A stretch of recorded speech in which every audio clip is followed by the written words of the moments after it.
لێدوان و هەڕەشەکانی سەرۆکی ئەمریکا لە بارەی هێرشی تورکیا بۆ سەر هێزە کوردیەکانی ڕۆژاوای کوردستان کاردانەوەی فراوانی لێکەوتەوە و وەزیری دەرەوەی تورکیا دەڵێت لە هیچ هەڕەشەیەک ناترسین. دۆناڵد ترامپ سەرۆکی ویلایەتە یەکگرتووەکانی ئەمریکا لە تویتێکیدا لە ژماری تایبەتی خۆی لە تۆڕی کۆمەڵاتی تویتەر نووسیوێتی ئەگەر تورکیا هێرش بکاتە سەر کورد لە سووریا ئابووریەکەی تێک دەشکێنین. هاوکات سەرۆکی ئەمریکا پێشنیار بۆ تورکیا دەکات ئەگەر نیگەرانە لە کوردانی سووریا ئەوە ناوچەیەکی ئارام بە دووری 20 میل دروست بکات.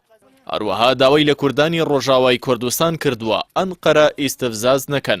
هەڕەشەکانی ترامپ نیگەرانی و کاردانەوەی بەرپرسانی باڵای تورکیای لێکەوتەوە. لەمبارەیەوە مەولود چاوشۆغلۆ وەزیری دەرەوەی تورکیا ڕایگەاند ئەو بەشە ستراتیژیەکان لە ڕێگەی تۆڕە کۆمەڵاتیەکانەوە قسە ناکەن.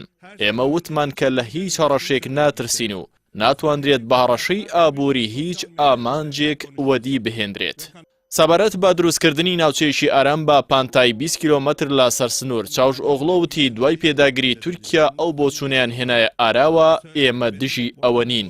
ئاوکات ئیبراهیم کەڵن وتەبێژی سەرۆکاتی تورکیا لە تویتێکیدا نووسیوێتی چاوەڕوان دەکەن ئەمریکا ڕێز لە هاوپەیمانێتەکەی نێوانیان بگرێت و دەشڵێت ناکرێت تیرۆریستان هاوپەیمانی واشنگتن بن.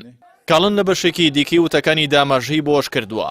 هەڵەیەکی گەورەی ئەگەر کوردی ڕۆژاوا بە کووردە چەکدارەکان بەراورد بکرێت کە مەبەست لەی شەڕڤانانی یەپەگەیەت چونکە هیچ جیاوازیەک لە نێوان داعش و پەکەکە و پێدە و یەپەگەدا نییە و ئێمە شەڕی هەمووان دەکەین. هاوکات مایک پۆمپیۆ وەزیری دەرەوەی ئەمریکا لە لێدوانێکی ڕۆژنامەوانی دامەژەی بۆ کرد کە حکوومەتی ئەمریکا هەڵوێستێکی ڕوونی نیشاندا و ڕامانگاندووە کە پێویستە تورکیا بەڕێگەی نەگونجاو و پەلاماری یەپەگە نەدات.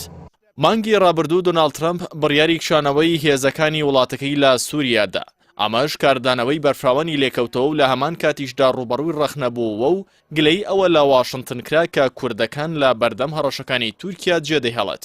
بەڵام لە چەند ڕۆژی ڕابردوودا دوای سەردانی باڵای ئەمریکا بۆ ڕۆژهەڵاتی ناوەڕاست هەڵوێستی ئەمریکا گۆڕانی بەسەردات و بەرپرسانی وڵاتە چەند جارێک دووپاتیان کردەوە کە بەبێ گەرانتی پاراستنی کوردەکان و لەناوبردننی یەکجاری داعش ناکشێنەوە.